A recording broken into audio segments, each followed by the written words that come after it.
The Surfing Violinist presents The Divinity of a Unique Voice. Violin Vlog 53, May 2025. May began with a string of gigs in a row, starting with Seagrass Village on Thursday, May 1st, Bergen Barrel on Friday and Saturday, and at Little Village on Sunday with Deli Mellies for her supper club. Tune into the Masala vlog for the full supper club story.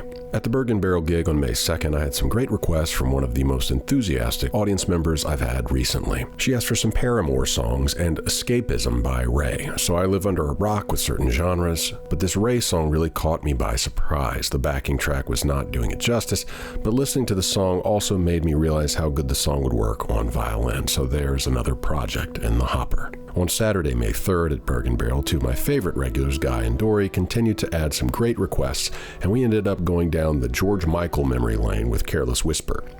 Well, there was a group of young ladies in the front, and I thought they were pretty indifferent to the whole violin thing. Then all of a sudden, one of them asked for a Lana Del Rey tune called Salvatore.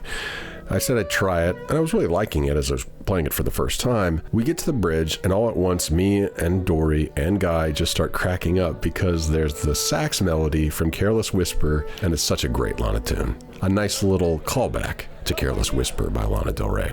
On May 7th, I got back to Ferrucci's for a gig, first one back, and it happened to be my buddy Tim Hazard's birthday, and he requested Dancing with Myself by Billy Idol. And my wife and daughter asked for Path of the Wind from My Neighbor Totoro. There was another group celebrating at Ferrucci's that night, and one of the dudes asked for some Alan Jackson. Jessica Moore was there to document the night for Ferrucci's and got some really nice pics. On Friday, May 9th, there were a few big groups already assembled, forcing me to rearrange my stage footprint to a very small nook at Bergen Barrel, and it worked. It's important to be flexible, and this night was a good reminder of that for me. New regulars Matt and Jamie showed up with some more great requests, including Bésame Mucho. Jamie likes hearing Lindsey Sterling, so I keep trying, but I'm usually unhappy with my hit rate on the notes in Crystallize. Sight reading Lindsey pieces usually results in me feeling like I'm getting a bunch of boos in Dance Dance Revolution.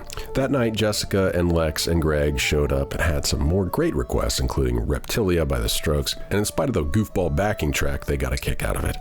Got a request for City of Stars from La La Land, which reminded me that musicals really would be a great resource. Great melodies in the violin range. Definitely need to consider more of these. On May 16th, Josh Wade was stoked to see if I could play Drake on violin, so I tried. Some worked better than others, and we tried California Love as well. Again, there's potential, but I think to maximize rap on violin, significant arrangement is necessary. There are plenty of violinists out there doing a really good job with it, but I feel like there's a symphonic way to adapt some of these tunes to make them sound even more cinematic and epic.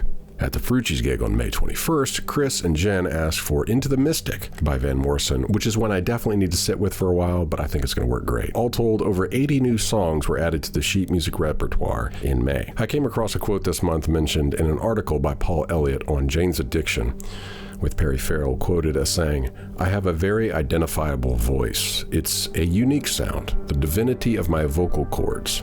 So everything I built around it was to protect the integrity of that voice." I never really listened to Jane's Addiction, so I went back and listened to their first album that day, Nothing Shocking, and I was really blown away. It's so ahead of its time, feels like a real transition from Iggy Pop style punk to what would become grunge. And while I think it would be easy to write off Farrell's claim of divinity as a publicity stunt, I agree with him, and it made me realize that is what separates the best musicians, bands, composers, and virtuosos apart from everyone else, is that they protect the integrity of their unique voice.